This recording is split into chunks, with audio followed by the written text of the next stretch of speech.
नमस्कार, समय के डिजिटल प्लेटफ़ॉर्म पर आपका स्वागत है। मैं हूँ डॉक्टर अक्षिता। तो चलिए, हम लोग शुरू करते हैं आज की क्लास। आ जाइए फटाफट। पूजा वर्मा जी, आपका स्वागत है। Good morning. Bharat Chauhan, Riyansh Solanki, Pooja Kumari, good morning, good morning. चलिए फटाफट से जॉइन कर लीजिए क्लास को। क्लास शुरू हो गई है। तो करंट अफेयर्स हम पढ़ रहे हैं। देखिए, आज करंट अफेयर्स की तीसरी क्लास है। सबसे पहली क्लास में हमें राजस्थान का करंट अफेयर पढ़ा था, राजस्थान परिदृश्य हमने पढ़ा। उसके बाद कल जो हमारी सेकंड क्लास हुई थी, उसमें हमने अंतर्राष्ट्रीय परिदृश्य को पढ़ा, जिसमें हमने कुछ चीज़ें जो हैं वो डिस्कस करी थी। जैसे खेल हमने डिस्कस किया, कुछ चर्चित जो है वो मतलब विज्ञान एवं अंतरिक्ष हमने डिस्कस किया था, कुछ चर्चित शायद व्यक्तित्व भी हमने वहाँ पर डिस्कस किए थे, खेल हमने डिस्कस किया था। ठीक है, चलिए फटाफट से जो है वो सब लोग ऑनलाइन आ जाइए, क्लास आपकी शुरू हो गई है। ठीक है, आज हम बात करेंगे हमारी मतलब चर्चित व्यक्तित्व के ऊपर, चर्चित स्थान के ऊपर। बड़ी इम्पोर्टेंट सी क्लास है ये। तो जो लोग 2 फरवरी 2025 को आरएएस प्रीलिम्स देने वाले हैं, या उसके अलावा अन्य जो जितने भी मतलब अन्य परीक्षाओं को आप देने वाले हैं, उन सभी परीक्षाओं के लिए ये जो क्लास है वो बहुत ज़्यादा इम्पोर्टेंट है, क्योंकि इसमें हम एमसीक्यूज़ के माध्यम से जो है वो पढ़ रहे हैं। दीपक पटेल जी, फटाफट से शेयर कर लीजिए अपनी क्लास को, फटाफट से जॉइन कर लीजिए क्लास को। चलिए, तो आज की क्लास शुरू करेंगे। देखिए, ये क्लास के बारे में मैं हमेशा बोलती हूँ कि बेहतर से बेहतर की तलाश करो, बेहतर से बेहतर की तलाश करो। मिल जाए नदी तो समंदर की तलाश करो, मिल जाए नदी तो समंदर की तलाश करो। टूट जाता है शीशा पत्थर की चोट से, और टूट जाए पत्थर, ऐसे शीशे की तलाश करो। हाँ, तो ये शीशा आपको यहाँ पर मिल गया है, क्योंकि ये शीशा जो है वो आपको यहाँ पर मिल गया है, क्योंकि आप सम्यक के बिल्कुल एकदम करेक्ट प्लेटफॉर्म पर आ गए हैं। चलिए फटाफट से क्लास को और ज़्यादा शेयर करिए। ठीक है, क्लास को जो है वो शेयर करिए फटाफट से। चलिए, तो हम लोग आज बात करेंगे आर्थिक परिदृश्य के बारे में, चर्चित व्यक्तित्व के बारे में, चर्चित स्थान के बारे में। थम्स अप करिए। जो लोग अभी क्लास में आंसर देने के लिए रेडी हैं, वो प्लीज़ थम्स अप करें। लवदीप जी, good morning. Deepak ji, good morning. Girdhari जी, गुड मॉर्निंग। आइए, और लोग आ जाइए, फटाफट से जॉइन कीजिए। बहुत कम बच्चे आए हैं, अभी तो आए ही नहीं हैं। हाँ? चलिए, और लोग जॉइन करिए फटाफट, ज़्यादा से ज़्यादा जॉइन करिए। हिस्ट्री की क्लास चालू क्यों नहीं हुई है? होएगी भाई, होएगी। दीपक जी, संजय, ठीक है। चलो, तो क्वेश्चन शुरू करें आर्थिक परिदृश्य से। पहला क्वेश्चन आपके सामने आ रहा है ये, निम्नलिखित में से कौन-सा कथन सही नहीं है? सबसे पहले जिस कथन के ऊपर हमें काम करना है, क्वेश्चन को अच्छे से पढ़ना है कि वो पूछ क्या रहा है। वो पूछ रहा है कि कौन-सा इसमें से सही नहीं है। पहला दे रखा है भारतीय स्टेट बैंक यानी एसबीआई, दूसरा दे रखा है एचडीएफसी बैंक, और तीसरा दे रखा है आईसीआईसीआई बैंक को डीएसबीआईएस, है ना, की सूची में शामिल किया गया है। तो ये डीएसबीआईएस क्या है, इसके बारे में अपन चर्चा करेंगे। अ, दूसरा है डीएसबीएस केवल निजी क्षेत्र के बैंकों तक सीमित है। तीसरा है डीएसबाईएस को टू बिग टू फेल माना जाता है, आपने नाम सुना होगा। चौथा है डीएसआईबीएस के संचालन का अर्थव्यवस्था पर व्यापक प्रभाव पड़ता है। तो ये क्या है, कुछ समझ में आ रहा है? हाँ, एक्सट्रीम पावर ऑफ गॉड, वाह, क्या बहुत अच्छा नाम रखा है आपने। मैम थोड़ा जल्दी कर सकते हैं क्या? स्कूल का टाइम हो जाता है, क्लास देख नहीं पाती हूँ। अच्छा, ठीक है, इसके ऊपर भी काम कर सकते हैं। Very good morning. चलो, जवाब दो फटाफट से, क्या है इसका आंसर? देखो, इसका आंसर जो होगा वो है बी की डीएसआईबीएस केवल निजी क्षेत्र के बैंकों तक सीमित है। ये गलत बात, ये गलत है एकदम से। क्योंकि क्यों है? देखिए, डोमेस्टिक सिस्टमिकली इम्पोर्टेंट बैंक की हम बात कर रहे हैं, यानी ये 3 ऐसे बैंक हैं, चाहे एसबीआई हो, चाहे एचडीएफसी हो, आईसीआईसीआई, ये 3 ऐसे बैंक हैं जो हमारी अर्थव्यवस्था के संचालन के लिए गवर्नमेंट जिनको बहुत ज़्यादा इम्पोर्टेंट बैंक मानती है। ठीक है? यानी यदि कोई इन बैंकों के साथ कोई किसी भी तरह की ऊंच-नीच हो जाए, यानी इन बैंकों में यदि रिसेशन का इन बैंकों को सामना करना पड़े, या किसी तरीके से ये जो बैंक हैं वो अगर अपनी फॉल डाउन पर आ जाएं, तो ऐसी स्थिति में गवर्नमेंट कहती है कि हम खुद इन बैंकों की मदद करेंगे। क्योंकि ये हमारे लिए बहुत ज़्यादा इम्पोर्टेंट बैंक हो गए हैं या बहुत ज़्यादा इम्पोर्टेंट बैंक है, इसलिए इसे डोमेस्टिक सिस्टमैटिकली इम्पोर्टेंट बैंक कहा जाता है, इसलिए इसे DSIB कहा जाता है। तो देखिए, पहला है कि ये इस सूची में बिल्कुल सही है कि इन तीनों बैंकों को इस सूची में शामिल किया गया है। तीसरा, इसमें केवल निजी बैंक हैं, ये बिल्कुल गलत हो गया क्योंकि SBI आपका निजी बैंक है ही नहीं, तो इसका मतलब SBI तो गवर्नमेंट PSU सेक्टर का बैंक है, तो ये तो वैसे ही गलत हो रहा है, कॉमन सेंस से भी सही कर दोगे। फिर DSBIS को टू बिग टू फेल माना जाता है, बिल्कुल कि ये फेल हो ही नहीं सकते, ये अर्थव्यवस्था के लिए बहुत ज़्यादा इंपॉर्टेंट हैं। तीसरा, DSIBS के संचालन का अर्थव्यवस्था पर व्यापक प्रभाव पड़ता है, बिल्कुल सही है, बिल्कुल सही है, क्योंकि ये बहुत इंपॉर्टेंट बैंक है। तो इसमें क्या पूछा था, कौन सा कथन सही नहीं है, तो सही आंसर क्या है आपका बी। तो बहुत सारे विद्यार्थी जो हैं उन्होंने सही आंसर दिया है, गिरधारी जी ने, विनीत जी ने, चौधरी जी ने बिल्कुल सही आंसर दिया है। हाँ, बिल्कुल, बिल्कुल, टीवी सीरियल गॉसिप बिल्कुल, बिल्कुल सही कह रहे हो आप। चलो, तो RBI ने भारतीय state bank, HDFC bank, ICICI bank को घरेलू प्रणालीगत महत्वपूर्ण बैंक के रूप में बरकरार रखा है, बिल्कुल सही है। रिजर्व बैंक ने 2015 और 2016 में SBI को और ICICI को बैंक को DSIBS के रूप में नामित किया था और HDFC को 2017 में शामिल कर लिया। तो ये 3 बैंक हैं, बड़े इंपॉर्टेंट हैं, याद रखना है। चलिए, एक क्वेश्चन और इकोनॉमी से आपके सामने आ गया। 2024 में किस कंपनी को विश्व की सर्वाधिक टिकाऊ एल्युमिनियम कंपनी का दर्जा दिया गया? बड़ा अच्छा प्रश्न है, बन सकता है ऐसा क्वेश्चन। बिल्कुल करंट अफेयर्स इंपॉर्टेंट है सौरभ जी, बिल्कुल RS के लिए भी और यू के लिए भी। टाटा स्टील है, हिंडाल्को है, जिंदल स्टील है या सेल है? जिंदल स्टील है या फिर सेल है, बताएं सही आंसर क्या है इसका? सही आंसर है हिंडाल्को। 2024 में हिंडाल्को ऐसी कंपनी बन गई जो विश्व की सर्वाधिक टिकाऊ एल्युमिनियम कंपनी है ना? तो ये कौन सी कंपनी है? हिंडाल्को। देखिए, हिंडाल्को को विश्व की सर्वाधिक टिकाऊ एल्युमिनियम कंपनी माना गया है। लगातार 5वें वर्ष आदित्य बिरला समूह की प्रमुख धातु कंपनी है हिंडाल्को। किसकी है? तो ये भी आपको पता होना चाहिए क्योंकि ये बहुत इंपॉर्टेंट कंपनी बन गई है। तो मतलब किस संस्था की है, किस समूह की है? तो हिंडाल्को इंडस्ट्रीज लिमिटेड को विश्व की सर्वाधिक टिकाऊ एल्युमिनियम कंपनी का दर्जा दिया गया है। ठीक है, चलिए आगे हम बात करते हैं। तो आगे एक और क्वेश्चन आपके सामने आ रहा है। अब हम बात करेंगे आर्थिक परिदृश्य में से जो इंपॉर्टेंट क्वेश्चन होते थे वो हमने देख लिए। उसके बाद हम बात करें चर्चित व्यक्तित्व। अच्छा, इसमें से कम 3, इस वाले टॉपिक से कम 3 क्वेश्चन आएंगे। देखिए, जो इकोनॉमिक्स का या आर्थिक परिदृश्य पढ़ा था हमने, ज़्यादातर वहाँ से योजनाएं आती हैं, ज़्यादातर वहाँ से योजनाओं से क्वेश्चन आते हैं।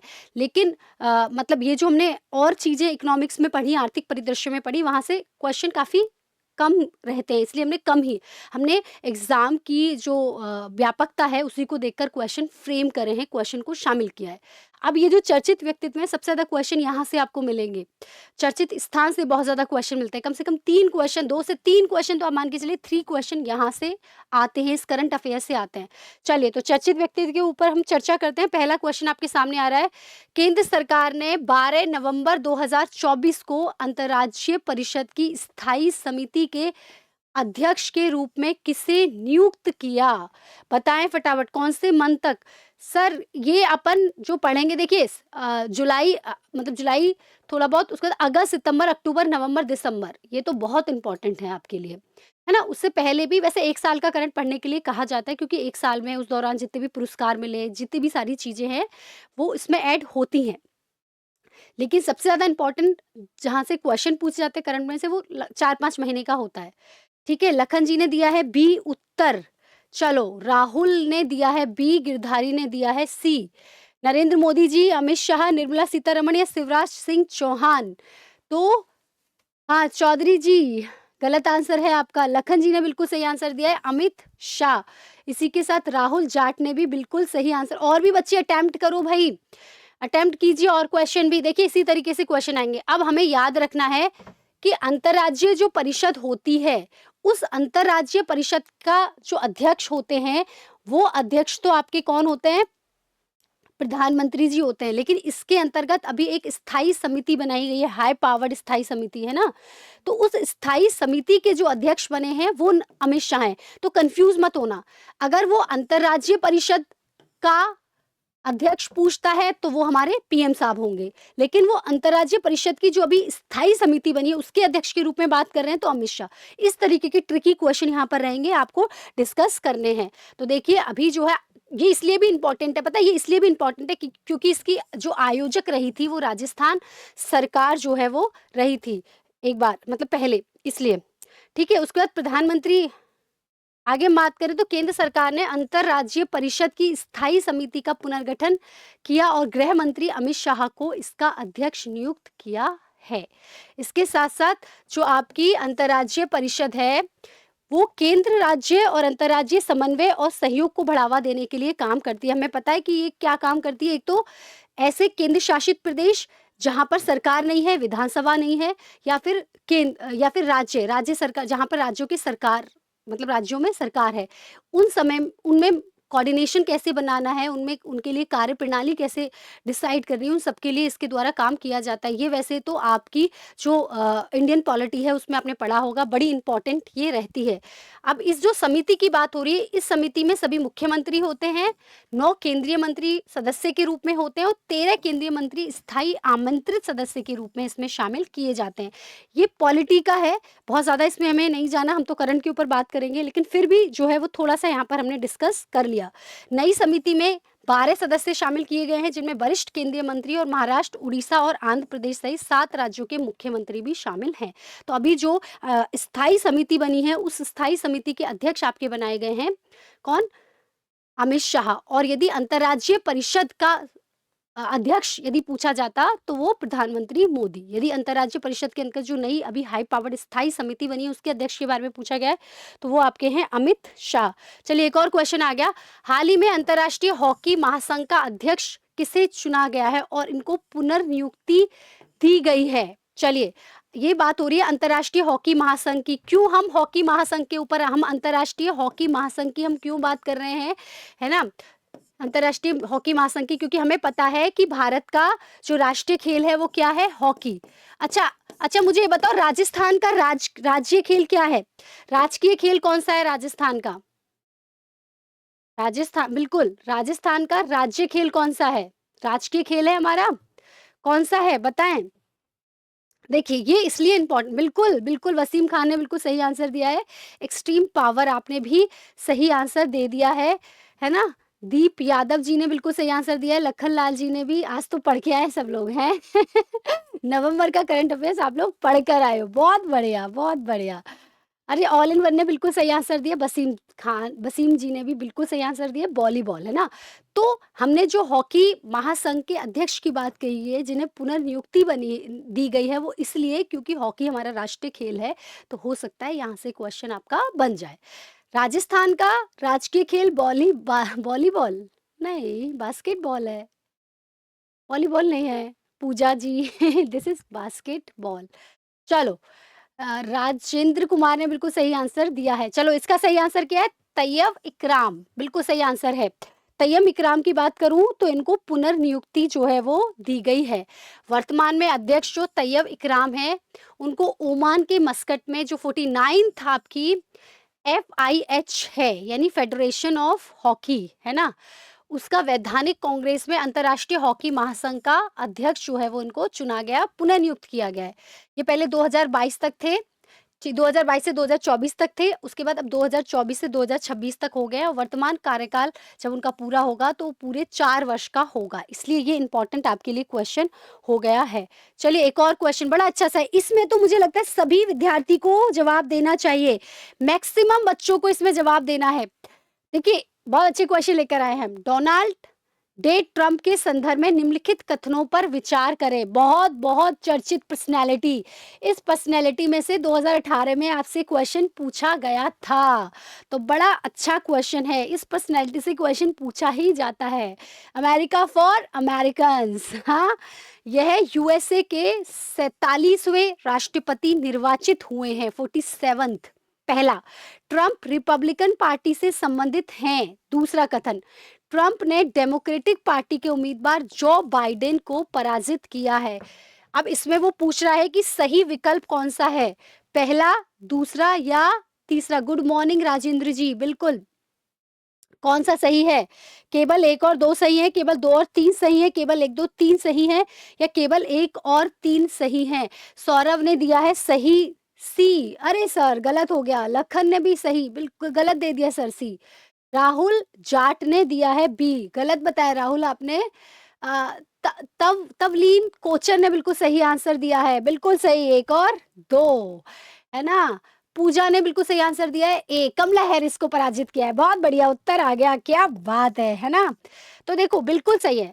पहली बात तो आप ऐसे याद करो, डी से डोनाल्ड, डी से डेमोक्रेटिक। तो डोनाल्ड डेमोक्रेटिक से नहीं है, वो रिपब्लिकन से है। पहली चीज़ तो आपको ये याद रखनी है, ठीक है? हैं?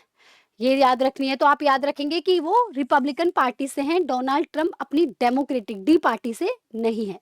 दूसरी, ये अमेरिका के 47वें राष्ट्रपति हैं, बिल्कुल सही। तीसरा, इन्होंने डेमोक्रेटिक पार्टी के उम्मीदवार जो बाइडेन को नहीं हराया है, बल्कि कमला हैरिस को जो है वो हराया है। एक आपको ये याद रखना है, ठीक है इसमें। अब यहाँ पर दो चीज़ें याद रखना। सबसे पहली बार जब डोनाल्ड ट्रंप प्रेसिडेंट बने थे तो वो 45वें प्रेसिडेंट थे। उसके बाद 46वें प्रेसिडेंट आपके जो बाइडेन रहे। कौन रहे? जो बाइडेन रहे, ठीक है? उसके बाद 47वें प्रेसिडेंट बने हैं। कौन? डोनाल्ड ट्रम्प, ठीक है? कौन बने हैं? Donald Trump. तो ये 45वें नंबर के भी हैं और 47वें नंबर के भी हैं, और इसमें जो है 4 साल का गैप लगा है। पहले जिस कार्यकाल में रहे थे 45 में, अब 47 में। प्लस पहली दूसरी इन्फॉर्मेशन हमको याद रखनी है कि किससे हैं? ये रिपब्लिकन पार्टी से हैं, है ना? रिपब्लिकन पार्टी से। इन्होंने किसको हराया है? इन्होंने जो है वो कमला हैरिस को हराया है। तो ये कुछ इंपॉर्टेंट चीज़ें जो आपको याद रखनी है। अब ये शपथ कब लेंगे? ये जनवरी में लेंगे, है ना? जनवरी 2025 में ये जो है प्रेसिडेंट की शपथ ले लेंगे। तीसरी चौथी बात इसमें ये है, तो ये आपको याद रखना है। मुकेश जी, डेमोक्रेटिक पार्टी, है ना? मुंडी टेकुस, ठीक है, सादर प्रणाम, सादर। कोई बात नहीं है, कोई बात नहीं है, है ना? चलो, ये जो चीज़ हमने याद रखनी थी, वो हमने याद रख ली। चलिए, तो ये अपनी दोस्ती दिख रही है, ये दोस्ती हम कभी नहीं तोड़ेंगे, हैं? है ना? तोड़ेंगे दम मगर तेरा साथ ना छोड़ेंगे, ठीक है? तो इसलिए भी इम्पोर्टेंट आपका हो जाता है। चलिए, एक और बड़ी अच्छी पर्सनैलिटी है जहाँ से क्वेश्चन पूछा जा रहा है, तुलसी गवाड। तुलसी गवाड के संदर्भ में निम्नलिखित कथनों पर विचार कीजिए। तुलसी गवाड, इनको लेकर क्वेश्चन पूछा जा रहा है। तुलसी गवाड को अमेरिका की राष्ट्रीय खुफिया निदेशक नियुक्त किया गया है। इसके साथ-साथ दूसरा ऑप्शन है, तुलसी गवाड अमेरिकी कांग्रेस की पहली हिंदू सदस्य हैं। सही विकल्प का चयन कीजिए, केवल पहला, केवल दूसरा, दोनों सही हैं। ना तो एक सही है, ना तो 2। उत्तर दें, उत्तर दें। नमस्ते आर के जरवाल जी, बिल्कुल नमस्ते। हाँ जी, उत्तर दें इसका। ये क्यों चर्चा में रही? क्यों चर्चा में रही हैं? ये क्यों चर्चा में रही हैं? बिल्कुल, मुकेश जी बोल रहे हैं दोनों सही है, सही बात है, दोनों सही है। पहली बात तो इनको राष्ट्रीय खुफिया निदेशक नियुक्त किया गया है, और ये इसलिए इम्पोर्टेंट है हमारे लिए क्योंकि अमेरिकी कांग्रेस की पहली हिंदू सदस्य हो गई हैं, है ना? पहली हिंदू सदस्य हो गई, इसलिए ये जो है वो इम्पोर्टेंट हो जाता है। पहला और दूसरा बिल्कुल सही है। तो जो देखो, बहुत सारी चीज़ें हैं, लेकिन जो इम्पोर्टेंट चीज़ है वो नहीं रहनी चाहिए, सिंपल है। सौरभ ने बिल्कुल सही आंसर दिया, जो इम्पोर्टेंट चीज़ है ना वो नहीं रहनी चाहिए। बस हमें इतना ही याद रखना है, ठीक है? देखो, आप यदि यहाँ पर देखेंगे, तो यहाँ पर आपको पता चलेगा। देखिए, ये देखिए, जेडी बेंस, सुसी बिल्स, पीट हैग्सेट, ये ट्रम्प कैबिनेट है। ट्रम्प के कैबिनेट में जिनको जगह मिली है वो है ना? क्रिस्टी नियोम है, एल्सी स्टेफनिक है, जी डेल्विन है, टॉम होमेन है, एलोन मस्क है, विवेक रामास्वामी है, मार्को रूबियो हो, मैट गेट्स हैं, तुलसी गवाड है। तुलसी गवाड जो है पहली हिंदू सदस्य हो गई हैं, इसलिए ये इम्पोर्टेंट है। इनकी भी पुष्टि नहीं हुई थी, ये इम्पोर्टेंट है, इसीलिए हमने जो है यहाँ से आपसे डिस्कस किया, यहाँ से जो है वो चीज़ें ऐड करी थी कि हो सकता है कि आपसे इस तरीके के क्वेश्चन पूछ लिए जाएँ। ठीक है? चलो, विनीत ने सही आंसर दिया है। अगला है, हाल ही में विवेक रामास्वामी किस कारण से चर्चा में रहे हैं? हाल ही में विवेक रामास्वामी किस कारण से? देखिए, अभी हमने इनके बारे में बात करी थी। अभी मैंने एक फ़ोटो दिखाई थी आपको, है ना? क्यों चर्चा में रहे हैं? देखिए, तो ये कम से कम इन 2 लोग जो कि भारतीय मूल के हैं या पहली हिंदू सदस्य हैं, उनके बारे में हमें पता होना चाहिए। ठीक है? एटलीस्ट यहाँ से क्वेश्चन बनेगा, चर्चित पर्सनैलिटी है ये, तो जो भी इम्पोर्टेंट चीज़ है वो अपन को छोड़नी नहीं है, इसी तरीके से काम करना है। तो जो इनका क्वेश्चन था कि हाल ही में विवेक रामास्वामी किस कांड से चर्चा में रहे हैं, तो यूएसए में ये दक्षता विभाग का नेतृत्व करेंगे, इसलिए ये चर्चा में रहे हैं। तो अभी कैबिनेट में जो 2 प्रमुख व्यक्ति शामिल किए गए हैं, उन दोनों व्यक्तियों के बारे में हमने जाना और यहाँ ये बहुत इम्पोर्टेंट है, यहाँ से प्रश्न आपसे पूछा जा सकता है। चलिए, आगे हम बात करेंगे, एक और क्वेश्चन, अब आप जवाब देंगे। निम्नलिखित कथनों पर विचार कीजिए, नवंबर की बहुत चर्चित पर्सनैलिटी हैं ये भी। पहली, हरिणी अमरसूरिया श्रीलंका की प्रधानमंत्री बनी हैं। हरिणी इस पद पर पहुंचने वाली वह श्रीलंका की दूसरी महिला नेता हैं। हाँ जी, जवाब दो। पहली तो ये प्रधानमंत्री बन गई हैं, दूसरी हैं, तो दोनों। देखिए इसी तरीके के क्वेश्चन जो है वो आपसे पूछे जाते हैं। जवाब दें। क्वेश्चन है, सही विकल्प को का चयन कीजिए। केवल एक सही है, केवल 2 सही है, एक और 2 दोनों सही है या एक भी सही नहीं है। हाँ जी, मुकेश जी, अब की बार तो आप गलत हो गए सर। अब की बार आप गलत हो गए। चलिए, और विनीत ने बोथ आर करेक्ट। नहीं सर, नहीं सर, अब ठीक है ना? अब ठीक है, अब ठीक है। केवल पहला जो है वो सही है। हरिणी अमरसूरिया जो है वो श्रीलंका की प्रधानमंत्री बनी है। अच्छा, ये इम्पोर्टेंट क्यों है? ये इम्पोर्टेंट क्यों है अगर इनके बारे में हम बात करें? क्योंकि ये जो है इन्होंने भारत की जो दिल्ली यूनिवर्सिटी है वहाँ से इन्होंने पढ़ाई करी है, तो ये भारत से इनका लगाव रहा है, भारत से इनका टच रहा है, इसलिए ये चर्चित पर्सनैलिटी है हमारे एग्ज़ाम के लिए, क्योंकि ये इंडिया से रिलेटेड है ना? और अभी श्रीलंका के सबसे बड़े पद पर, मतलब प्रधानमंत्री बन गई हैं श्रीलंका की, इसलिए। अच्छा, ये इस पद पर पहुँचने वाली दूसरी महिला नहीं है बल्कि तीसरी महिला नेता हैं। कौन-सी हैं? तीसरी महिला नेता हैं, इसलिए ये जो है आपका जवाब क्या है? गलत है। तो हमारा केवल पहला ही सही रहेगा। क्वेश्चन समझ में आ रहा है? अच्छा, thank you Mukesh ji, thank you, thank you, thank you. DU से पढ़ाई की है, बहुत बढ़िया, है ना? इसीलिए ये जो है आपकी चर्चा में रही है ना?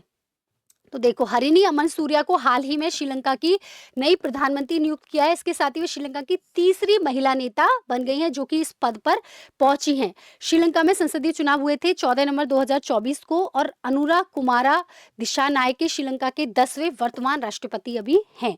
तो इसके बारे में हमें ज़्यादा नहीं, लेकिन हमें जो इम्पोर्टेंट चीज़ जाननी है वो ये कि मैंने ये कहा था कि प्रधानमंत्री बनाई गई हरिणी अमन सूर्या की पढ़ाई 1991 से 1994 तक दिल्ली यूनिवर्सिटी के हिंदू कॉलेज से हुई है और उन्होंने 5 साल पहले ही राजनीति में एंट्री ली थी, इसीलिए ये इम्पोर्टेंट है। क्यों इम्पोर्टेंट है? जैसे हमने बात करी, ये इसलिए इम्पोर्टेंट है। दूसरा कथन गलत कैसे है बता रहे हैं ना, क्योंकि वो तीसरी हैं, दूसरी नहीं है ना मैम, दूसरी नहीं है ना सर, इसलिए। तो ये आपने जो अपना पढ़ा, ये जो इम्पोर्टेंट है वो ये कि भई ये चर्चित पर्सनैलिटी हमारे एग्ज़ाम की दृष्टि से इसलिए है क्योंकि ये जो है वो इन्होंने दिल्ली यूनिवर्सिटी से पढ़ाई की है और अभी कुछ टाइम पहले ही ये राजनीति में आए हैं, तो हो सकता है यहाँ से क्वेश्चन आपसे पूछ लिया जाए। तो अभी वर्तमान में श्रीलंका की नई कैबिनेट देखें तो डॉक्टर हरिणी अमरसूरिया प्रधानमंत्री हैं, है ना? इनके पास कुछ विभाग भी हैं, इसके अलावा अन्य हैं, अन्य नेता हमने नहीं लिए क्योंकि वो इतने इंपॉर्टेंट नहीं है। राजस्थान से जो है इनका बहुत ज़्यादा संपर्क ऐसे नहीं है, या भारत से बहुत ज़्यादा इनका संपर्क नहीं है। ये पर्सनैलिटी चूँकि भारत से डायरेक्टली जुड़ी हुई है, तो यहाँ से क्वेश्चन पूछा जा सकता है। ये क्वेश्चन जितने भी आपको बताए जा रहे हैं वो बड़े इंपॉर्टेंट से हैं, है ना? और जो चीज़ इंपॉर्टेंट नहीं है ना, मैं ज़बरदस्ती आपके दिमाग में वो कचरा भर ही नहीं रही। इंटरनेशनल करंट अफेयर्स में आपको जितना बताया जा रहा है उतना ही आप करें। अगर बहुत ज़्यादा इसमें आप कोशिश करेंगे घुसने की, तो हो सकता है कि आप इम्पोर्टेंट चीज़ों से भटक जाएँ, ठीक है? तो पहली कौन-सी थी वो बताऊँ मैं, दूसरी कौन-सी थी ये बताएँ, तो इसका कोई मतलब जो है मेरे को लगता नहीं है बनता है कि बच्चों को इन सब चीज़ों में हमें डालना चाहिए, है ना? इम्पोर्टेंट चीज़ों के ऊपर काम करना चाहिए फिलहाल तो। हमारा एक भी करंट अफेयर्स का, अरे! सौरभ जी क्या बात कर रहे हो आप? बिल्कुल नहीं होने देंगे। दीपक पटेल पीएसआई की क्लास, ठीक है। अच्छा, अच्छा, अच्छा, ठीक है। जी, जी, जी। अगला क्वेश्चन आ रहा है, हाल ही में नवीन रामगुलाम किस देश के नए प्रधानमंत्री बने हैं? ये भी डायरेक्टली इंडिया से जुड़े हुए हैं, इसलिए इसके बारे में हम बात कर रहे हैं। जिनके मुकद्दर आला वक़्त होते हैं, उनके इम्तिहान भी सख्त होते हैं। वाह! बहुत बढ़िया। जिनके मुकद्दर आला वक़्त होते हैं, उनके इम्तिहान भी सख्त होते हैं। बहुत बढ़िया। तो इम्तिहान, ये जो आरएएस प्रीलिम्स का इम्तिहान आप देने वाले हैं, वो है तो भई तेरी खीर, लेकिन हमें उसको क्या करना है, पास करना ही पड़ेगा। चलिए, सही आंसर दीजिए इसका। नोटिफ़िकेशन हट गया है। बी बी बिल्कुल, वसीम जी ने मुर्गा, मॉरिशस, दीप ने बिल्कुल सही, लखन ने बिल्कुल सही। वाह! बहुत बढ़िया, मॉरिशस, बिल्कुल सही है। जो नवीन राम गुलाम हैं, वो किस देश के प्रधानमंत्री बने? ये चर्चित अब इसमें मैं बहुत सारी चीज़ें कराने लग जाऊँ, मॉरिशस तो ये, इनका तो ये, वो, इनकी तो नहीं, जो इम्पोर्टेंट है केवल उसी के ऊपर अपन बात करेंगे, क्योंकि वहीं से क्वेश्चन आएगा। कचरा नहीं डालना दिमाग में, इम्पोर्टेंट चीज़ सारी डालनी है और उसको बार-बार रिवाइज़ करना है। तो हमारे जो मॉरिशस के नबीन राम गुलाम हैं, वो अपने चौथे कार्यकाल के लिए प्रधानमंत्री के रूप में इन्होंने शपथ ली है।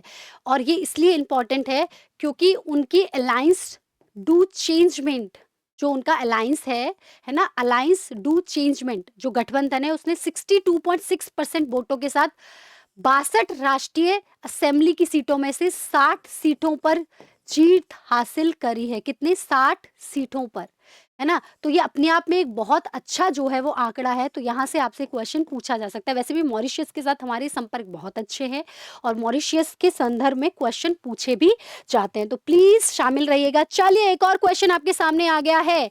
हाल ही में ड्यूमा बोको किस कारण से चर्चा में रहे हैं? हाल ही में ड्यूमा बोको किस कारण से चर्चा में रहे हैं? उनको बोत्सवाना का राष्ट्रपति चुना गया है, संयुक्त राष्ट्र महासभा के वो अध्यक्ष रहे हैं, उनको नोबेल शांति पुरस्कार मिला है, या अफ्रीकी संघ के अध्यक्ष वो बन गए हैं। Neighbourhood is in mens and बिल्कुल बिल्कुल, तो ये कुछ ऐसी पर्सनैलिटीज है ना जहां से क्वेश्चन पूछे जाते हैं, क्योंकि पूछे गए हैं। अपन पिछले अपन अगर पेपर उठा के देखें तो इस तरीके के क्वेश्चन पूछे गए हैं। इनफैक्ट आपको भी पता हो 2021 में क्वेश्चन पूछा गया था आरएस प्रीलिम्स में ही कि भाई मोदी जी की और डोनाल्ड ट्रंप की जो है वो मुलाकात कहाँ हुई। तो जो इम्पोर्टेंट पर्सनैलिटी उसकी तो मुलाकात भी पूछ लेते हैं भाई, हमारे हमारी मुलाकात कौन पूछ रहा है। लेकिन ऐसे ही जो इम्पोर्टेंट पर्सनैलिटीज होती हैं वो कहाँ की, किस तरीके से काम करी, वहां से क्वेश्चन पूछे जाते हैं। तो चलिए, इसका सही आंसर क्या है? उनको बोत्सवाना के राष्ट्रपति के रूप में चुना गया है, ड्यूमा बोको को। ठीक है, तो तलवीन ने बी दिया है, राजेंद्र ने डी दिया है और सौरभ ने ए। सौरभ, आप बिल्कुल पढ़ के आए आज तो, हैं नवंबर की पूरी जो किताब आपके पास मैगजीन है उसको अच्छे से आप पढ़ के आ गए। ऑल इन वन ने भी बिल्कुल सही आंसर दिया है।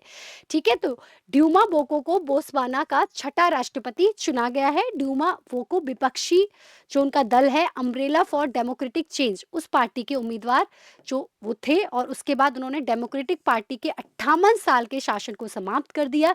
इसलिए ये इंपॉर्टेंट है। जैसे उसमें ये था कि 62 में से आप 60 सीटें लेके आए हो, तो इंपॉर्टेंट था। हमारी नेबर कंट्री जिसमें से आपने इतना भारी बहुमत हासिल कराया, पूरे विश्व में चर्चा का विषय बन गए, तो आपसे क्वेश्चन पूछा जा सकता है। ऐसे ही बोत्सवाना के राष्ट्रपति जो कि मतलब जिन्होंने 58 साल के शासन को, जो आपकी डेमोक्रेटिक पार्टी थी उसके 58 साल के शासन को आपने हटा दिया, आपने अपने तख्ता पलट कर दिया, आप अखबारों की सुर्खियां बनी रहे, तो आपसे क्वेश्चन पूछा जा सकता है। तो कम से कम ऐसे क्वेश्चन तो हम कंप्लीट करें। ठीक है, तो ड्यूमा बोको के बारे में पूछा जाए तो इनको बोत्सवाना का छठा जो वो बोत्सवाना का जो राष्ट्रपति है वो इनको चुना गया है। ठीक है, चलो एक और क्वेश्चन हम पूछेंगे। एक और क्वेश्चन आपके सामने आ गया, बड़ा अच्छा सा क्वेश्चन है और ये बड़ा ट्रिकी क्वेश्चन है, बड़ा ट्रिकी क्वेश्चन है, आ गया है। शारदा सिन्हा के संदर्भ में निम्नलिखित कथनों पर विचार करें।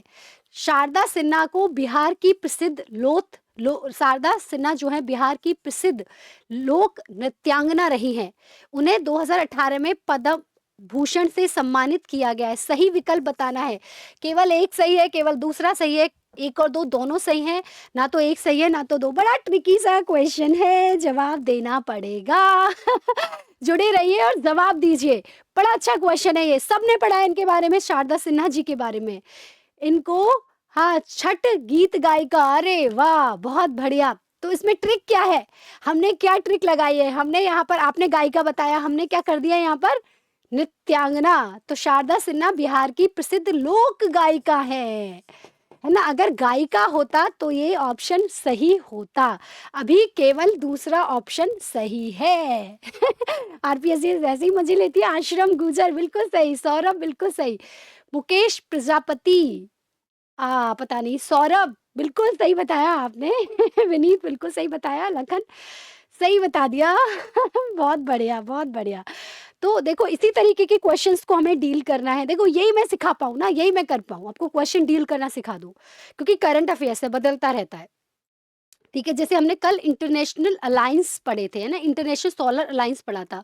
उसने हमने 104वीं चौथ मतलब हमने 103 कंट्री तक पढ़ा, लेकिन 104 चौथ मतलब 104 104वीं जो कंट्री है वो अर्मेनिया हो गई है, तो वो अपन को करेक्ट करना है। जैसे तो करंट तो देखिए चेंज होता रहता है, मतलब उसमें चीज़ें जुड़ती रहती हैं, बट एटलीस्ट क्वेश्चन अटेम्प्ट करना आपको आ जाए वो इम्पोर्टेंट है।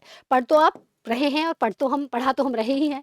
तो शारदा सिन्हा के बारे में यदि हम बात करें, तो प्रसिद्ध लोक गायिका और बिहार कोकिला के नाम से ये प्रसिद्ध हैं। इनका 5 नवंबर 2024 को निधन हो गया था। ये 72 ईयर्स की थी और 6 साल से मल्टीपल मायलोमा, ये क्वेश्चन आपसे पूछा जा सकता है। किसमें? आपकी जो मतलब ये क्वेश्चन आपसे पूछा जाता है साइंस के करंट अफेयर्स में, ये क्वेश्चन आपसे पूछा जा सकता है। ठीक है, तो मल्टीपल मायलोमा जो है एक प्रकार का रक्त कैंसर होता है। ये तो एक क्वेश्चन और हम ऐड कर रहे हैं, क्योंकि इस बीमारी से जो एक किसी बहुत प्रसिद्ध गायिका की मृत्यु हुई है, तो यहाँ से क्वेश्चन पूछा जा सकता है। उन्हें 2018 में पद्म भूषण और क्षेत्रीय सिनेमा में उनके योगदान के लिए राष्ट्रीय फिल्म पुरस्कार से जो है वो सम्मानित किया गया था। ठीक है, तो दोनों का एक कथन इसका सही है और एक कथन गलत है, क्योंकि वो गायिका हैं। चलिए एक क्वेश्चन और आपके सामने आ गया। बहुत नाम सुना होगा इस पर्सनैलिटी का आप सबने इस पर्सनैलिटी का खूब नाम सुना होगा, विवेक देवराय, है ना? विवेक देवराय का बहुत, क्योंकि अभी जो हम चेंजेस देख रहे हैं अपने बजट में, है ना, जिसमें हमने, आपको पता है बजट में काफ़ी सारे चेंजेस हम मतलब अर्थव्यवस्था में काफ़ी सारे चेंजेस हमने देखे, है ना, 2018-19 के बाद। तो ये चेंजेस जो हैं वो विवेक देवराय कमिटी की जो सिफारिश थी उसी के आधार पर जो है वो लाए गए थे। ठीक है ना? तो ये बहुत चर्चित पर्सनैलिटी है। यहाँ से मुझे लगता है एक क्वेश्चन, ये वेरी वेरी इंपॉर्टेंट है, वेरी वेरी इंपॉर्टेंट ये हो जाता है क्वेश्चन, यहाँ से आपसे क्वेश्चन पूछा जा सकता है। तो इसमें से आपको क्या बताना है? क्वेश्चन पढ़ो, ये कह रहा है सही कौन सा सही नहीं है। पहले क्वेश्चन में इस चीज को ध्यान रखना है। ठीक है, तो ये भारत के प्रसिद्ध अर्थशास्त्री रहे हैं, बिल्कुल सही है। इकोनॉमिक्स को लेकर बहुत सारे जो हैं इन्होंने डेवलपमेंट चेंजेस जो हैं किए हैं, हमारे बजट में बहुत सारे चेंजेस जो है वो उन्हीं की देन है। चाहे रेल बजट को मतलब मर्ज कर दिया गया हो, ठीक है, ऐसे बहुत सारे चेंजेस हैं। ये प्रधानमंत्री की आर्थिक सलाहकार परिषद के भी अध्यक्ष रहे हैं, बिल्कुल सही है। यह नीति आयोग के उपाध्यक्ष रहे हैं, यह नीति आयोग के सदस्य रहे हैं। तो देखो कितना क्लोज है, यह नीति आयोग के सदस्य तो रहे हैं लेकिन उसके उपाध्यक्ष ये नहीं रहे हैं। तो ये ही आपका क्या है? गलत है। यही ऑप्शन आपका गलत है। ये वर्तमान में क्यों चर्चा में है? क्योंकि हाल ही में इनका निधन हुआ है। हाल ही में इनका निधन हुआ है, तो यहाँ से क्वेश्चन बन सकते हैं। विवेक देवराय समिति हमको बहुत अच्छे से पढ़नी है। इकोनॉमिक्स में हमने पढ़ी भी होगी, है ना, कि इकोनॉमिक्स में जो बहुत सारे सुधार बदलाव हमें देखने को मिल रहे हैं वो इसी समिति का जो है वो क्या है, मतलब कहना चाहिए कि इसी समिति का प्रभाव है। तो इसमें क्वेश्चन पूछा जा सकता है क्या सही नहीं है? तो याद रखना ये सदस्य तो रहे हैं, नीति आयोग के उपाध्यक्ष ये नहीं रहे हैं, है ना? अच्छा, नीति आयोग का अध्यक्ष कौन होता है? फटाफट बताओ, नीति आयोग का अध्यक्ष कौन होता है? बताइए, नीति आयोग का अध्यक्ष जो है वो कौन होता है ना? बिल्कुल बिल्कुल पूर्णकालिक सदस्य रहे। ठीक है, नीति आयोग का अध्यक्ष कौन होता है? फटाफट बताएं। रॉन्ग पूछा है, यस मुर्गा जी, रॉन्ग पूछा है। नीट, हाँ बिल्कुल बिल्कुल, रेल बजट, बिल्कुल ये हम बात कर चुके थे, है ना? अच्छा, एक बात बताओ, है ना, वो ऑकवर्ड समिति ने किया था, उसके बाद में उसको मर्ज कर दिया गया भी। बिल्कुल लक्षिता जी ने बिल्कुल सही आंसर दिया, आश्रम ने भी, एक्सट्रीम ने भी, मुकेश प्रजापति, लखन जी, मुर्गा, रीना वर्मा, अनीता, बहुत बढ़िया। अच्छा, वर्तमान में नीति आयोग का उपाध्यक्ष कौन है ये बताओ? अभी यदि मैं बात करूं तो वर्तमान में नीति आयोग का उपाध्यक्ष कौन है? नीति आयोग का उपाध्यक्ष कौन है बताओ? नीति आयोग का उपाध्यक्ष कौन है? बताओ फटाफट, कौन है? पुरुष है, महिला है? और अरे वाह, लक्षिता।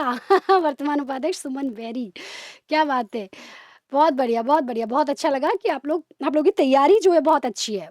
वेरी गुड, ऐसे ही तैयारी रखनी है, ठीक है, थिंक टैंक के रूप में काम करता है ना? बिल्कुल, बिल्कुल थिंक टैंक के रूप में ये कार्य करता है, तो इसी तरीके से हमको इसको पढ़ना है। देखिए, ये इनकी फ़ोटो है, विवेक देवराय जी, इनका जन्म हुआ था 1955 में और इनका निधन हो गया है 1 नवंबर 2024 में। भारत के लिए एक बहुत बड़ी पर्सनैलिटी, ये अर्थशास्त्री रहे हैं, इनका निधन हो गया। इन्होंने 2017 से प्रधानमंत्री की आर्थिक सलाहकार परिषद के अध्यक्ष के रूप में कार्य किया था। 2015 से 2019 तक ये नीति आयोग के सदस्य रहे हैं, ये उपाध्यक्ष नहीं रहे। इनका जन्म जो है वो मेघालय में हुआ, याद रखना। ये कुछ ऐसे पॉइंट्स हैं जहाँ से क्वेश्चन पूछा जा सकता है। सुमन बेरी बिल्कुल सही, सीमा ने बिल्कुल सही बताया, आश्रम जी, रीना जी, प्रेम जी, गिरधारी जी, बिल्कुल, बिल्कुल सही आंसर दिया आपने। उन्हें 2015 में पद्म श्री मिला है और इनका जन्म मेघालय में। तो ये कुछ ऐसे टॉप पॉइंट्स हैं जहाँ से देखिए क्वेश्चन बन सकता है कथन में कि इनके संबंध में निम्न कथन दिए गए, तो उसमें ये चीज़ें जो है और शामिल हो सकती हैं। इनको इसलिए भी जाना जाता है क्योंकि इन्होंने भगवद गीता, महाभारत, रामायण का, पुराणों का अंग्रेजी में अनुवाद किया था, इसलिए भी इनको जाना जाता है। ठीक है, तो ये आपके लिए इम्पोर्टेंट हो गया है। चलिए, एक क्वेश्चन और आपके सामने आ रहा है, ये भी मुझे बड़ा इंपॉर्टेंट लगता है, ये क्वेश्चन भी बड़ा इंपॉर्टेंट लगता है ना? जैसे अपन ने विवेक देवराय जी को पढ़ा था, ऐसे ही ये क्वेश्चन भी बड़ा इंपॉर्टेंट है। जवाब दें, निम्नलिखित कथनों पर विचार करें। हाल ही में नाइजीरिया ने, फिर मैं एक पहेली पूछूंगी आपसे, है ना? इस क्वेश्चन के बाद एक पहेली आएगी आपके सामने, ठीक है? जो कि आपकी परीक्षा के लिए आपको मोटिवेट करेगी। हाल ही में नाइजीरिया ने प्रधानमंत्री नरेंद्र मोदी को अपनी सबसे बड़े पुरस्कार grand commander of the order of the niger से सम्मानित किया है। इस तरीके का प्रश्न आपकी सभी परीक्षाओं में आया है। पीएसआई की परीक्षा में इस तरीके का कि नरेंद्र मोदी जी को कौन सा पुरस्कार मिला, क्वेश्चन आया था। ठीक है, आपकी पटवारी की, ईओआरओ की परीक्षा में, सब परीक्षा में इस तरीके का क्वेश्चन बना है। हाल ही में करंट में एक बहुत बड़ा पुरस्कार प्रधानमंत्री जी को मिला है, तो यहाँ से भी क्वेश्चन बन सकता है। यह सम्मान पाने वाले प्रधानमंत्री नरेंद्र मोदी दूसरे विदेशी नेता हैं। नरेंद्र मोदी ये सम्मान पाने वाले भारत के पहले प्रधानमंत्री हैं। सही विकल्प का चयन करें, पहला और दूसरा, केवल पहला और तीसरा, केवल दूसरा और तीसरा, और डी 1, 2, 3। आश्रम गुजर जी, नहीं जी। वसीम खान जी, बिल्कुल सही है। एक्सट्रीम पावर ऑफ गॉड, सही है। चलो ठीक है, बढ़िया है, बढ़िया है, बढ़िया है, बढ़िया है। सौरभ ने बी क्यों बताया? नहीं, नहीं, पहले भी मिल चुका है, दूसरे हैं वो सही है। वसीम ने बिल्कुल सही बताया, 1, 2, 3 तीनों ही आंसर क्या है आपके सही हैं। देखिए, बिल्कुल सही है, प्रधानमंत्री नरेंद्र मोदी जी को नाइजर, देखो आपसे यहाँ से क्वेश्चन कैसे बन सकता है, आपसे क्वेश्चन बन सकता है कि प्रधानमंत्री मोदी जी को हाल ही में great commander of the order award दिया गया, ये किस देश के द्वारा दिया गया है? तो नाइजर के द्वारा। किस देश के द्वारा? नाइजर के द्वारा। प्लस प्रधानमंत्री मोदी इस अवार्ड को पाने वाले पहले, बिल्कुल सही बात है, भारत से तो ये पहले व्यक्ति ही हैं। लेकिन विदेशी व्यक्ति ये दूसरे हैं, क्योंकि पहली अगर मैं बात करूँ तो पहली जो है, इससे पहले भी विदेशी गणमान्य हैं एलिजाबेथ, उनको जो है ये अवार्ड दिया जा चुका था। तो नाइजीरिया ने प्रधानमंत्री नरेंद्र मोदी को अपने दूसरे सबसे बड़े राष्ट्रीय पुरस्कार grand commander of the order of the niger से सम्मानित किया है, और ये दूसरे विदेशी गणमान्य व्यक्ति हैं, क्योंकि महारानी एलिजाबेथ एक ऐसी व्यक्ति थी जिनको 1969 में great commander of the order of the niger से सम्मानित किया गया था।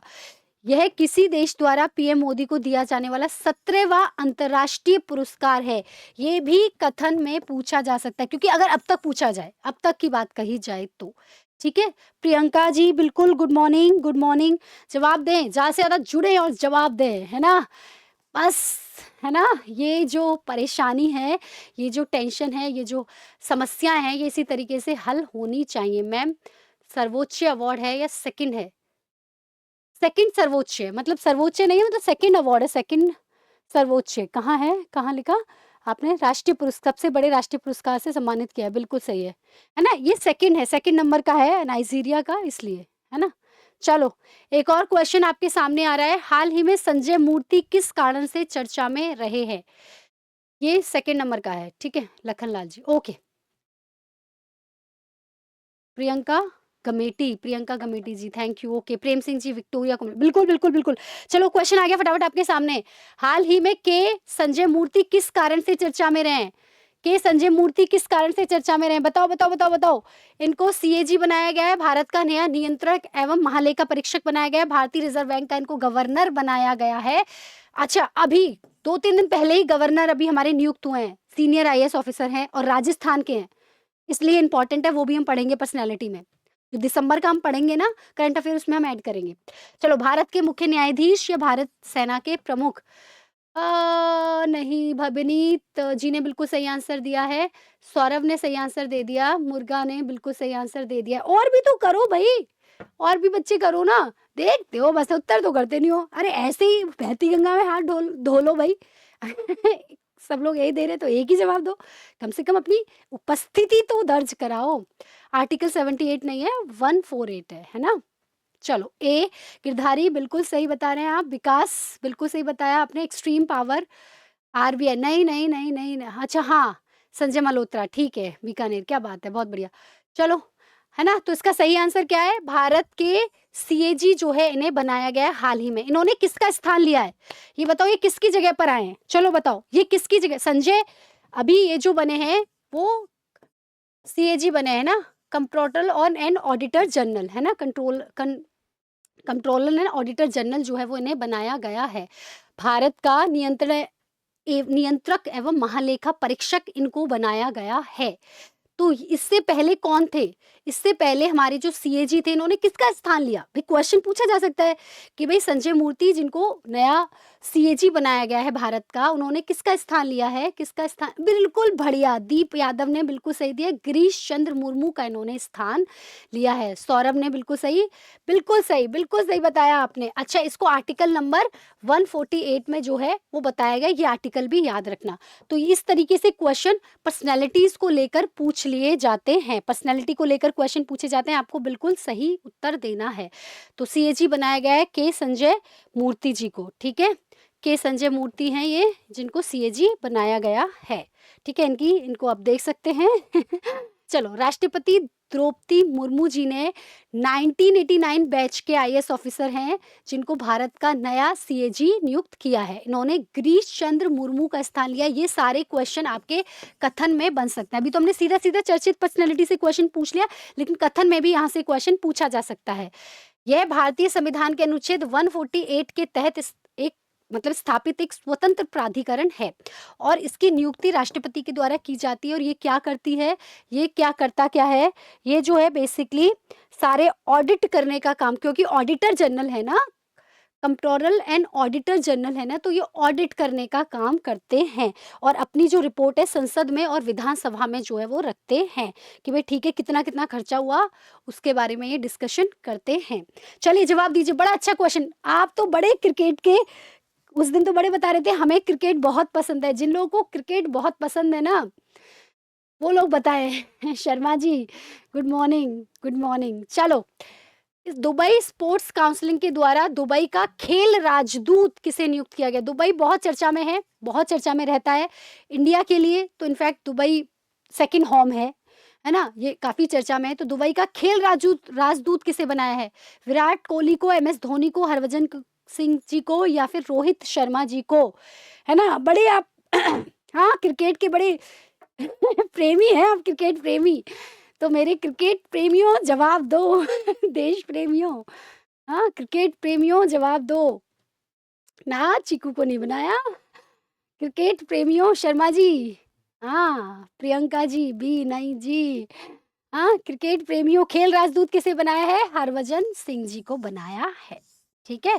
कंफ्यूज नहीं होना, एमएस धोनी बड़ा नाम है, कोहली बड़ा नाम है, रोहित शर्मा बड़ा नाम है, पर अभी हाल ही में जो दुबई के लिए खेल राजदूत नियुक्त किया गया है, वो किसे किया गया है? हरभजन सिंह जी को, है ना? ओए होए, चकदे फटे। हाँ, ठोको ताली। अच्छा, ठोको ताली कौन बोलते हैं? हमारे क्रिकेटर हैं, हाँ, भज्जी को, बहुत बढ़िया। हाँ। चलो, बहुत अच्छा इनका एक अभी कपिल शर्मा के शो में ये आए थे, तो काफ़ी सारी मतलब इन्होंने क्रिकेट को लेकर भी बात की थी। ठीक है, हाँ, सानिया मिर्ज़ा जी हैं, बिल्कुल, बिल्कुल।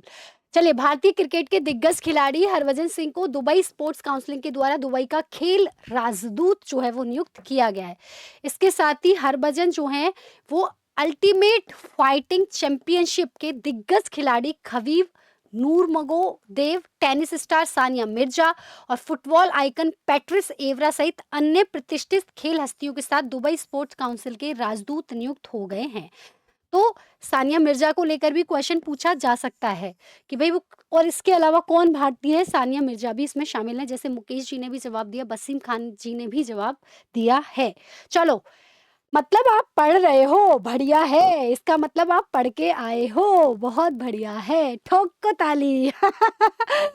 सिद्धू जी कहते हैं ना, सही बात है, तो हो जाए। हाँ, चलो, हो जाए। चर्चित स्थान के ऊपर हम बात करेंगे। चलिए, तो अब तक हमने चर्चित पर्सनैलिटीज ले ली, 3 क्वेश्चन चर्चित पर्सनैलिटी और लगभग 2 क्वेश्चन यहाँ से भी आ जाते हैं ना, 1 या 2 क्वेश्चन यहाँ से आता ही है, चर्चित स्थान को लेकर। जैसे मैंने कहा कि 2018 में, और 2018 में आपसे क्वेश्चन पूछा था कि मोदी जी की और ट्रंप की मुलाकात जो है वो कहाँ पर हुई? वो चर्चित स्थान बन गया था, तो इसलिए उन्होंने चर्चित स्थान के नाम पर वो क्वेश्चन पूछा था। तो कई बार जो बहुत चर्चित पर्सनैलिटी होती हैं, उनके बारे में भी क्वेश्चन पूछ लिया जाता है।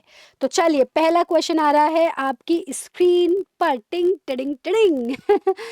पैरा एथलीटों को सहायता प्रदान करने के लिए दुनिया का पहला उच्च ऊंचाई वाला पैरा स्पोर्ट्स सेंटर कहाँ बनाया गया है? बात हो रही है पैरा एथलीटों की, यानी आपको पता है कि ओलंपिक होंगे दोबारा से, तो उन ओलंपिक के लिए, ओलंपिक मतलब 2028 में जो ओलंपिक होंगे उसमें तैयार करने के लिए पैरा एथलीट कौन होते हैं? जो दिव्यांगजन होते हैं ना, दिव्यांगजन, हाँ बिल्कुल दिव्यांगजन। तो उन्हीं को ध्यान में रखते हुए उनको सहायता देने के लिए दुनिया का पहला सबसे बहुत ऊंचाई वाला पैरा स्पोर्ट्स सेंटर बनाया गया है। बड़ा इंपॉर्टेंट है। स्पोर्ट्स से भी एक क्वेश्चन है, बट चर्चित स्थान है तो यहाँ से क्वेश्चन पूछा जा सकता है। कितने क्वेश्चन और बच गए हैं? अरे सर, 17 है ना, तो 30 क्वेश्चन होते हैं हर क्लास में। बस 15 मिनट की क्लास और बची है, बस 15 मिनट्स। हाँ जी, जवाब दो। कहाँ पर बनाया गया है? कहाँ पर बनाया गया है? शिमला में बनाया गया है, लेह लद्दाख में बनाया है, श्रीनगर जम्मू कश्मीर में बनाया गया है, देहरादून उत्तराखंड में। सौरभ ने बी दिया है, एक्सट्रीम पावर ने भी बी दिया है। वैसे बी भी दे रहे हैं बच्चे, तो बिल्कुल आपकी बात माननी पड़ेगी, हम कैसे आपकी बात नहीं मान सकते। तो सही आंसर है इसका लेह लद्दाख। ठीक है, तो दुनिया का पहला high altitude para sports centre to be established in Leh Ladakh. क्यों लेह लद्दाख में बनाया गया है? अच्छा, क्यों लेह लद्दाख में बनाया गया है? पहली बात, किसके सहयोग से बनाया गया है? तो 2-3 चीजें देख लें। लद्दाख स्वायत्त पर्वतीय विकास परिषद ने आदित्य मेहता फाउंडेशन के सहयोग से, किसके सहयोग से? वेरी इंपॉर्टेंट, ऐसे क्वेश्चन आपसे पूछे जाते हैं कि किसके सहयोग से बनाया गया है। तो याद रखना, ये आदित्य मेहता फाउंडेशन के सहयोग से पैरा एथलीटों की सहायता के लिए विश्व का पहला सबसे ऊंचा वाला पैरा खेल केंद्र बना है। इसका उद्देश्य क्या है? इसका उद्देश्य है जो 2018 में हमारे पैरालंपिक्स होने वाले हैं, उसकी तैयारी के लिए जो पैरा एथलीट है उनमें आत्मविश्वास को बढ़ावा देना, क्योंकि लेह केंद्र में पैरा खेलों का व्यापक प्रशिक्षण दिया जाएगा, जिससे वो तीरंदाजी, एथलेटिक्स, बैडमिंटन आदि का अभ्यास कर सके और उन मौसम में ढल सके। ठीक है, इसी को ध्यान में रखते हुए बहुत बढ़िया उत्तर दे रहे हो आप, बहुत बढ़िया, बहुत मजा आ रहा है ना, बड़ा अच्छा लग रहा है। साइकिलिंग के लिए, जूडो के लिए उन्हें तैयार किया जाएगा। चलिए, एक और क्वेश्चन आपके सामने आ गया। ये भी बहुत अच्छा क्वेश्चन है।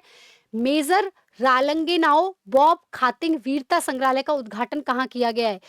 ये, अगर मैं बॉब खातिंग की बात करूं तो ये वही हैं जिन्होंने जिन्होंने अगर मैं बता नहीं सकती, बता देती हूँ, है ना, उत्तर पता चल जाएगा। ये वही हैं जिन्होंने अरुणाचल को भारत में मिलाने के लिए, मतलब एक तरीके से बहुत मुहिम चलाई थी। इन्हीं को ध्यान में रखते हुए एक वीरता संग्रहालय बनाया जा रहा है। तो ऑब्वियसली अरुणाचल को भारत में मिलाने के लिए इनके द्वारा जो है वो मुहिम चलाई गई थी। इसीलिए ये जो वीरता संग्रहालय बनाया जा रहा है वो तवांग, अरुणाचल प्रदेश में बनाया जा रहा है। बड़ा इंपॉर्टेंट है। मेजर रालंगेनाओ, आपको पता है कि जो हमारी 7 स्टेट्स हैं, है ना, जो 7 सिस्टर्स हम कहते हैं, वहां से 1-2 क्वेश्चन तो हर साल आते ही हैं। अगर वहां से कोई चर्चित स्थान वहां पर रहा है, कोई वहां पर कोई संग्रहालय है, कोई कोई चीता प्रोजेक्ट वहां पर आ गया, या वहां पर कोई कोई मतलब कोई भूकंप आ गया है, या फिर वहाँ पर कोई मतलब कहना चाहिए कुछ भी, कोई त्रासदी हो गई है प्राकृतिक, तो वहाँ से क्वेश्चन पूछा जाता है। याद रखना, 7 सिस्टर से 2 क्वेश्चन, 1-2 क्वेश्चन हर साल आते हैं आपकी परीक्षा में, 2 क्वेश्चन तो रहते ही हैं। तो उसके लिए वजह से भी ये इम्पोर्टेंट आपका हो जाता है।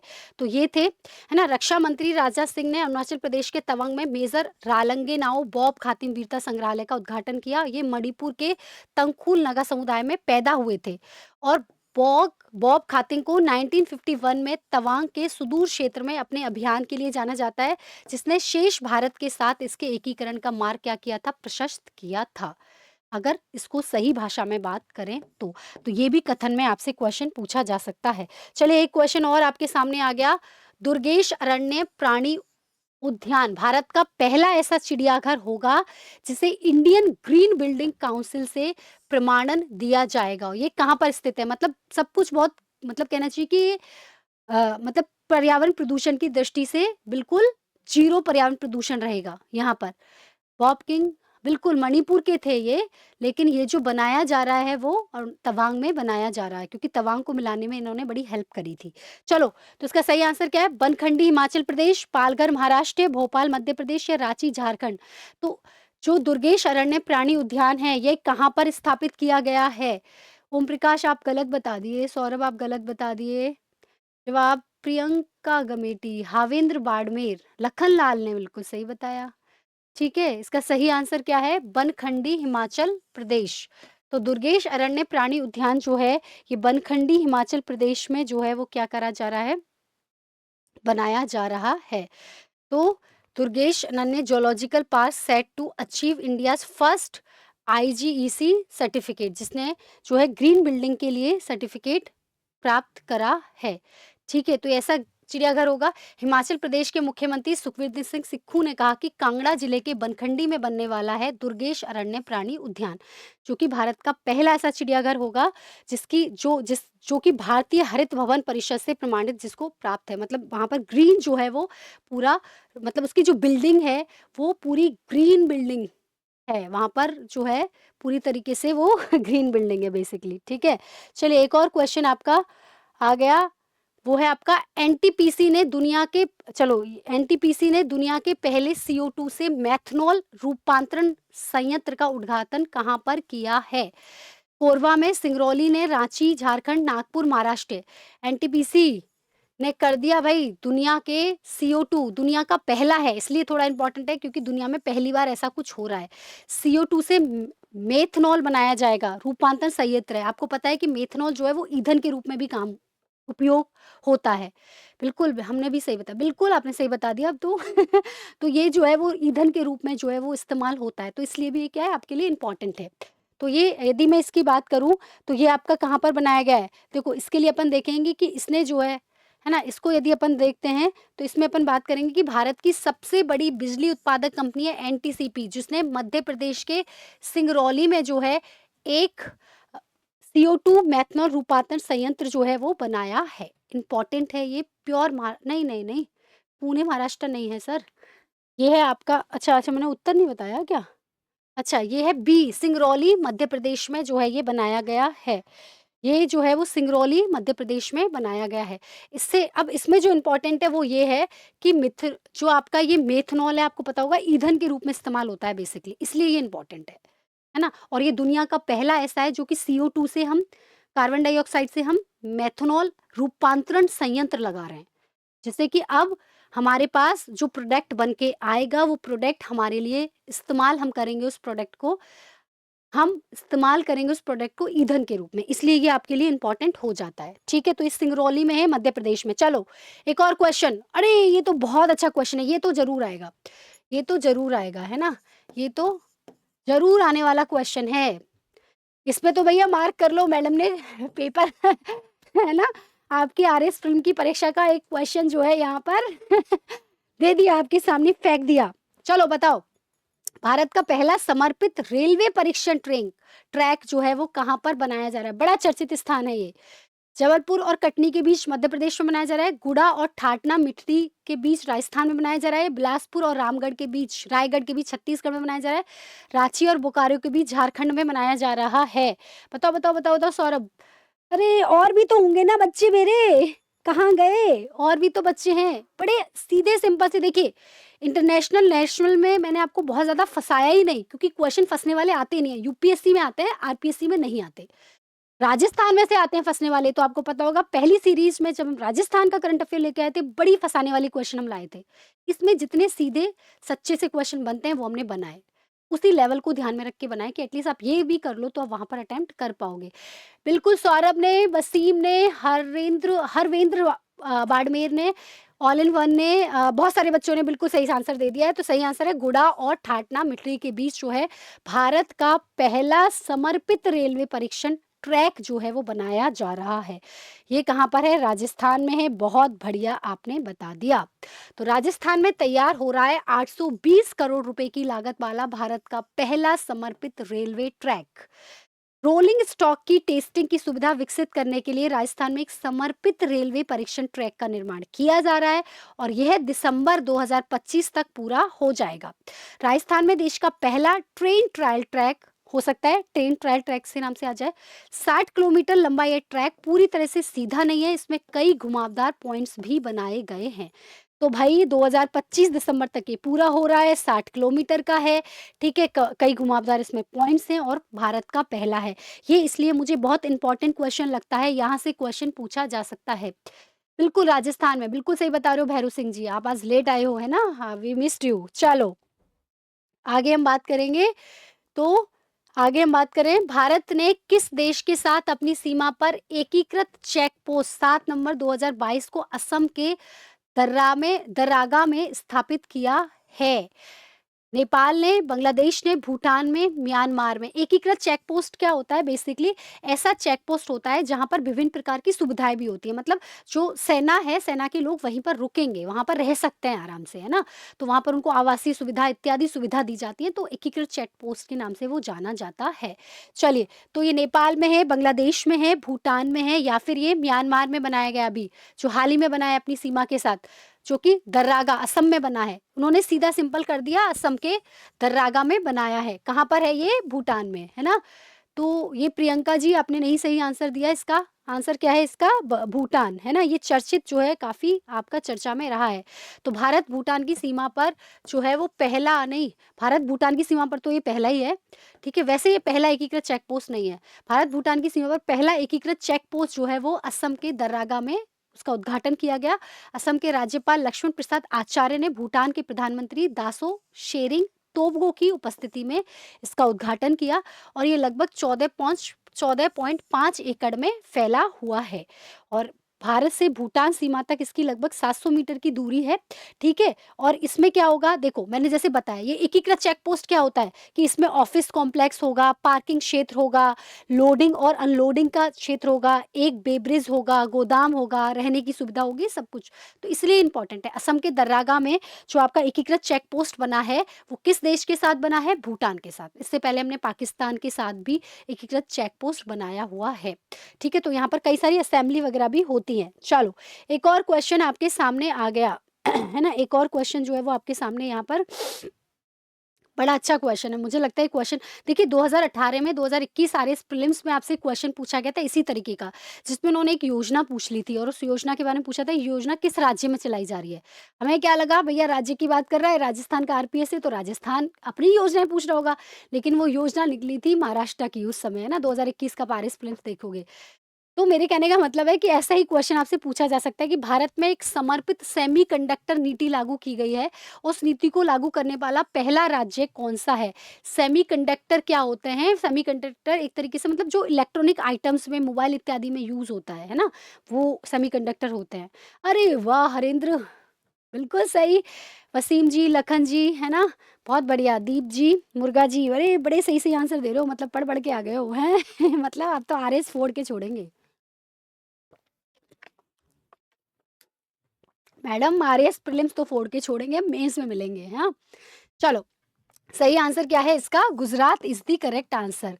तो पहली समर्पित सेमीकंडक्टर, सेमीकंडक्टर बेसिकली एक ऐसा उत्पाद होता है ना? इलेक्ट्रॉनिक उत्पाद होता है जो कि आपकी मोबाइल इत्यादि में इलेक्ट्रॉनिक आइटम से जो है वो उपयोग किया जाता है, ठीक है? बहुत बढ़िया, बहुत बढ़िया। तो गुजरात के द्वारा एक समर्पित सेमीकंडक्टर नीति जो है वो लागू की गई है और ये भारत का पहला राज्य बन गया है जिसने सेमीकंडक्टर नीति लागू की 2022 से लेकर 2027 तक। इसका उद्देश्य क्या है कि सेमीकंडक्टर में गुजरात को आत्मनिर्भर बनाना, क्योंकि सेमीकंडक्टर मोबाइल में आपके इलेक्ट्रॉनिक उत्पादों में यूज़ होता है जो कि एक बहुत ही इम्पोर्टेंट आपका एक प्रोडक्ट है। तो उसमें हम आत्मनिर्भर बन जाएँगे, तो हमारी जो आयात वाली टेंशन है ना, वो क्या हो जाएगी, खत्म हो जाएगी। हाल ही में गुजरात के सीएम भूपेंद्र पटेल ने सांदड़ में माइक्रोन के उन्नत सेमीकंडक्टर असेंबली टेस्ट मार्ग और एक पैक प्लांट की आधारशिला भी रखी है। तो अब सेमीकंडक्टर आने से भारत पहली एआई आर्टिफिशियल इंटेलिजेंस, एआई मतलब आर्टिफिशियल इंटेलिजेंस सक्षम सेमीकंडक्टर निर्माण सुविधा टाटा इलेक्ट्रॉनिक्स प्राइवेट लिमिटेड और ताइवान के power chip semiconductor manufacturing corporation के द्वारा धौलेरा में उभरते सेमिकन सिटी में स्थापित की जा रही है। ठीक है, तो हमने देखा कि भारत की जो पहली एआई सक्षम सेमीकंडक्टर है उसके लिए क्या काम हो रहा है। तो बेसिकली हमें जो याद रखना था वो ये कि पहली सेमीकंडक्टर नीति जो है वो गुजरात में आई है, विच इज़ वेरी इंपॉर्टेंट। ठीक है, इसी के साथ अन्य चीज़ें भी इसमें दी गई हैं। उसके बाद एक और आपके साथ क्वेश्चन आ रहा है, एक और आपके पास जो है वो क्वेश्चन पूछा जा रहा है कि एशियाई गैस्ट्रोएंट्रोलॉजी संस्थान ने हेलिकोबैक्टर पाइलोरी संक्रमण के अध्ययन और उपचार पर केंद्रित भारत का पहला केंद्र का शुभारंभ जो किया है वो कहाँ पर किया है? याद रखना, ये एक हॉस्पिटल है। एशियाई गैस्ट्रोएंट्रोलॉजी संस्थान जो एक हॉस्पिटल है, एआईजी, उसने एक हेलिकोबैक्टर पायलोरी संक्रमण होता है जो कि पेट में रहता है। इसका बैक्टीरिया और बहुत समय तक पेट में जो है वो कहना चाहिए कि सोती हुई अवस्था में रहता है और बाद में जो है ये बहुत सारी बीमारियों की वजह बनता है जिसकी वजह से व्यक्ति की मृत्यु तक हो जाती है। उस संक्रमण के अध्ययन और उसके उपचार के लिए भारत में पहली बार एक केंद्र का शुभारंभ किया गया है। तो मैंने कहा कि एक हॉस्पिटल है, जिस हॉस्पिटल में एक संक्रमण जो हमारे पेट में होता है, जो बहुत समय तक सुस्त अवस्था में पड़ा रहेगा, बाद में वो बहुत सारी बीमारियों का घर आपको बना देगा और मृत्यु हो जाती है इंसान की अंत में। उसके अध्ययन के उपचार के लिए भारत के पहले केंद्र का शुभारंभ किया गया। तो कहाँ पर किया गया है? बैंगलोर में, हैदराबाद में, पुणे में या फिर चेन्नई में? बताएं। बैंगलोर में किया गया है, हैदराबाद में किया गया है, पुणे में किया गया है या फिर ये चेन्नई में जो है वो किया गया है? फटाफट। तो हम देखेंगे इसका जो शुभारंभ है जो किया गया है, ये किया गया है हैदराबाद में स्थित जो एशियाई गैस्ट्रोलॉजी संस्थान है, उसका जो शुभारंभ किया गया, वो किसी लिए किया गया है कि उस 8 नवंबर को एच पाइलोरी अनुसंधान के लिए बेरी मार्शल केंद्र का शुभारंभ किया गया और इसे हेलिकोबैक्ट पाइलोरी संक्रमण, याद रखना, ये आपका साइंस में भी क्वेश्चन पूछा जा सकता है क्योंकि साइंस में बैक्टीरिया को लेकर और जो आपके प्रमुख जो मतलब परेशानियां होती हैं, मतलब प्रमुख जो बीमारियां होती हैं उनसे क्वेश्चन पूछे जाते हैं। ठीक है, तो आपसे क्वेश्चन पूछा जा सकता है। तो ये पेट से संबंधित बैक्टीरिया है बेसिकली, है ना, ये पेट से संबंधित बैक्टीरिया है और ये पहला है चूंकि इंडिया में, इसलिए ये इंपॉर्टेंट है। तो हेलिकोबैक्टर पाइलोरी एक प्रकार का बैक्टीरिया है जो पेट में रह सकता है और लोगों को बचपन में ही इसका संक्रमण होता है और बाद में फिर वो इतना ज़्यादा बढ़ जाता है, इसका कुछ हो नहीं सकता। ठीक है, गिरधारी जी ने बिल्कुल सही, दीप यादव जी ने, सौरभ जी ने और रियांश ने, बहुत सारे विद्यार्थियों ने जो है बिल्कुल सही आंसर दिया है। चलिए एक लास्ट क्वेश्चन है जिसको हम हल करते, एक लास्ट क्वेश्चन हमारा रह गया है, बड़ा इंपॉर्टेंट सा। अच्छा ओके, इसका हैदराबाद, ठीक है, एक लास्ट क्वेश्चन है जो आपका रह गया है, इसको हम कर रहे हैं फटाफट से, है ना? बड़ा अच्छा क्वेश्चन है। अच्छा, इस तरीके का क्वेश्चन आपका पीएसआई में आया है, पटवारी में आया है, इस तरीके का क्वेश्चन आरएस प्रीलिम्स में भी आ चुका है। बड़ा अच्छा सा, बड़ा इंपॉर्टेंट क्वेश्चन है, जवाब दीजिए, जवाब दीजिए। Centre for development of telematics, C dot, centre for development of telematics ने 5G ग्रामीण कनेक्टिविटी के लिए मिलीलीटर वेव ट्रांसीवर के विकास के लिए किस संस्थान के साथ समझौता किया? देखो सेम इस तरीके के क्वेश्चन आपके आरएएस में भी आए हैं, आपके पीएसआई में भी आए हैं, आपके पटवारी में भी आए हैं, ठीक है, आपकी ईओआरओ में भी पूछे गए थे, जिसमें उन्होंने एक बहुत ही इंपॉर्टेंट संस्थान का नाम पूछ लिया था, है ना? कुछ कनेक्टिविटी को लेकर पूछा था या कहीं पर कोई किसी का उपचार हुआ है तो उसको लेकर पूछा था। ये बहुत चर्चित स्थान रहते हैं, है ना? ये कुछ ऐसी संस्थाएं जो बड़ी चर्चा में रहती हैं और इन ये ऐसी फेवरेट सी संस्थाएं ना आरपीएससी की कि आरपीएससी इनमें से क्वेश्चन पूछती है। IIT Delhi, IIT Madras, IIT Roorkee या आईआईटी कानपुर। तो लखन कह रहे हैं, बिल्कुल सही बताया लखन ने, आईआईटी रुड़की। सौरभ आप गलत बता दिए, आप गलत हो गए। गिरधारी जी आप भी गलत हो गए। आईआईटी रुड़की जो है इसका सही आंसर है। जो आपका सी डॉट है उसने 5G ग्रामीण कनेक्टिविटी जो है वो आईआईटी रुड़की में जो है ये प्रोवाइड करा रहा है, आईआईटी रुड़की में जो है ये प्राप्त करा रहा है। तो सेंटर जो आपका सी डॉट है वो आईआईटी रुड़की ने, और आईआईटी रुड़की ने दूरसंचार प्रौद्योगिकी विकास कोष के तहत ग्रामीण कनेक्टिविटी के लिए 5G मिलीलीटर वेव ट्रांसीवर विकसित करने के लिए एक समझौते पर हस्ताक्षर किए हैं। तो ये देखो, एक कुछ संस्थाएं ऐसी हैं भाई जहां से क्वेश्चन पूछता है। आईआईटी रुड़की और आईआईटी मद्रास तो इतना फेवरेट है ना आरपीएससी का, कि अगर वहां पे कुछ हुआ हुआ ना, कुछ भी हुआ हो, आरपीएससी तो पूछेगी, पीएसआई में पूछ लेगी, चाहे आरएएस में पूछ लेगी, चाहे पटवारी में पूछ लेगी, लेकिन वो पूछेगी। और मिलीमीटर वेव्स जो होगा वो 30 से 300 गीगाहर्ट्ज आवृत्ति यानी उच्च गति वाली वायरलेस संचार की अनुमति देती है, जिसमें कम विलंबता और कम हस्तक्षेप होता है ना। इसमें एक तो बहुत ज़्यादा कनेक्टिविटी बहुत अच्छी रहती है और हस्तक्षेप ना के बराबर रहता है। Very nice class, thank you. ठीक है, यह परियोजना स्थानीय विनिर्माण को प्रोत्साहन करती है, मतलब मैन्युफैक्चरिंग को, विनिर्माण मतलब मैन्युफैक्चरिंग को, है ना। तो स्थानीय वहीं पर वो और मध्यम उद्योगों को बढ़ावा देती है। ठीक है, और इसका उद्देश्य बौद्धिक संपदा अधिकार उत्पन्न करना और 5G 6G प्रौद्योगिकी के लिए कुशल कार्यबल तैयार करना है। तो हो सकता है कथन से ये क्वेश्चन आपसे पूछ लिया जाए कि ये किससे रिलेटेड है, क्योंकि ये सारे जितने भी कथन है, कई बार आरपीएससी कथन से भी क्वेश्चन जो है वो आपसे पूछती है। तो इसका आंसर मैंने बता दिया था आपको, हाँ बिल्कुल बता दिया था कि centre for development of telematics जो है, जो कि 5G कनेक्टिविटी ला रही है, मतलब 5G कनेक्टिविटी के लिए जो काम कर रही है, विकास इसका कर रही है, इसका प्रमुख उद्देश्य ये है कि 5G 6G टेक्नोलॉजी में आत्मनिर्भर बनाया जाए, स्थानीय मैन्युफैक्चरिंग जो है उसको डेवलप किया जाए। तो ये ला रही है आईआईटी रुड़की के साथ मिलकर। तो आई होप कि आपने बहुत सारे क्वेश्चंस अटेम्प्ट किए, बहुत मज़ा आपको आज की क्लास में आया होगा, है ना। इसी तरीके के जो इंपॉर्टेंट क्वेश्चन है, मैं फिर बता रही हूँ, राजस्थान के जो हम क्वेश्चन लाए हैं, इकोनॉमिक सर्वे के जितने भी हम राजस्थान के इकोनॉमिक सर्वे के हम क्वेश्चन ला रहे हैं, वो सारे क्वेश्चन जो हमारे होंगे, बहुत ज़्यादा ट्रिकी क्वेश्चन हम लेकर आए हैं, बहुत ज़्यादा उलझने वाले क्वेश्चन हम लेकर आए थे कि एक बार दिमाग जो है बच्चों का खुले। उसके बाद अंतर्राष्ट्रीय और राष्ट्रीय स्तर पर जब हमने बात करी थी, तो हमने कोशिश करी थी कि कुछ मीडियम लेवल के क्वेश्चन हम लाएँ, 1 आध 2 हार्ड लेकर आए। एक बार आपको हमारी जो पहुँच है या हम जिस तरीके से क्वेश्चन फ्रेम कर रहे हैं वो आपको समझ में आ जाए, आप उस ढर्रे में ढल जाएँ। उसके बाद क्वेश्चन कहीं से किसी भी, हम तीनों कैटेगरी, हम ईज़ी से लेकर मॉडेस्ट और हार्डेस्ट, इस तरीके से क्वेश्चन हम आगे लेकर आएँगे। तो कल के लिए बेसिकली आपको जो पढ़ना है, तीनों पढ़ के रखना। नवंबर का अंतर्राष्ट्रीय, राष्ट्रीय और राजस्थान, हमने तीनों अलग-अलग कराए।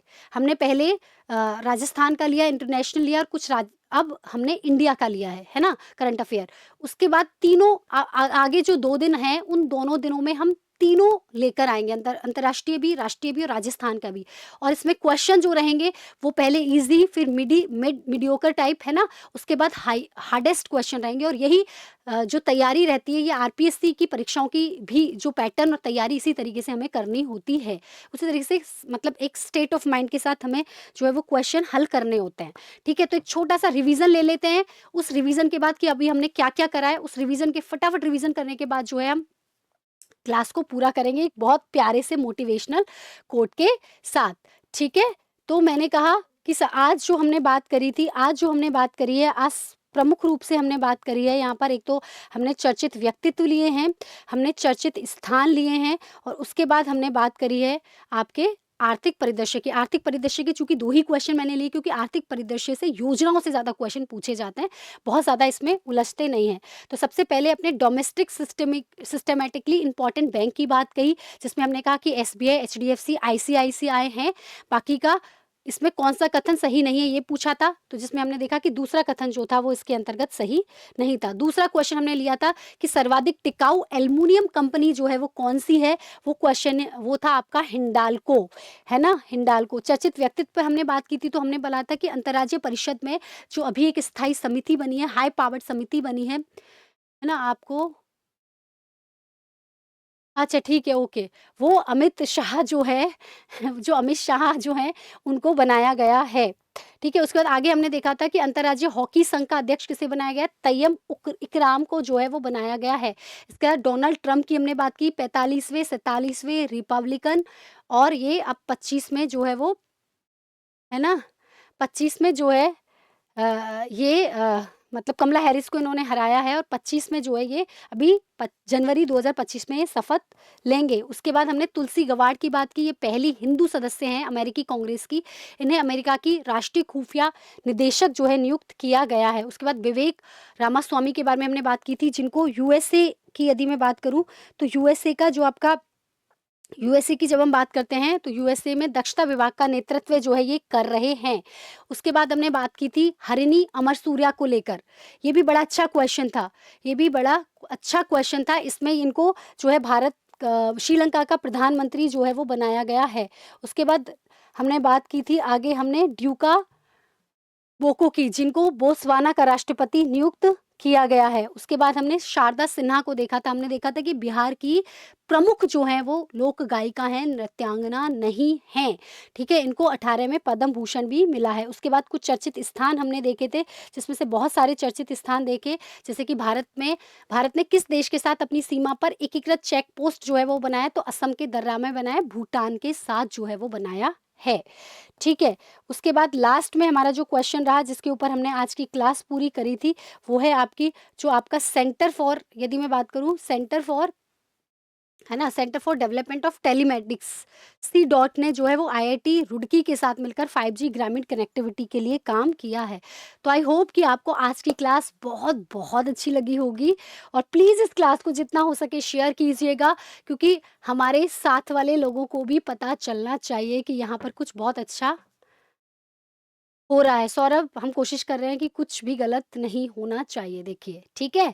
बस state of mind, presence of mind के ऊपर काम करना। तो आज की क्लास पूरी करते हैं कि बेहतर से बेहतर की तलाश करो, बेहतर से बेहतर की तलाश करो। मिल जाए नदी तो समुंदर की तलाश करो, मिल जाए नदी तो समुंदर की तलाश करो। टूट जाता है शीशा पत्थर की चोट से, टूट जाता है शीशा पत्थर की चोट से, टूट जाए पत्थर ऐसे शीशे की तलाश करो। तो आपको ये पत्थर तोड़ना है, ये आरपीएससी का जो पत्थर जो आपको तोड़ के आगे बढ़ना है और सिलेक्शन लेना है, तो उस पत्थर को तोड़ने के लिए आपने जो शीशे की तलाश है वो आपकी अब पूरी हो गई, क्योंकि आप सही प्लेटफॉर्म पर आ गए करंट अफेयर्स के लिए एटलीस्ट, है ना। चलिए मिलते हैं अगली क्लास में, तब तक खुश रहिए, मस्त रहिए और जिंदगी जिंदाबाद। नमस्कार।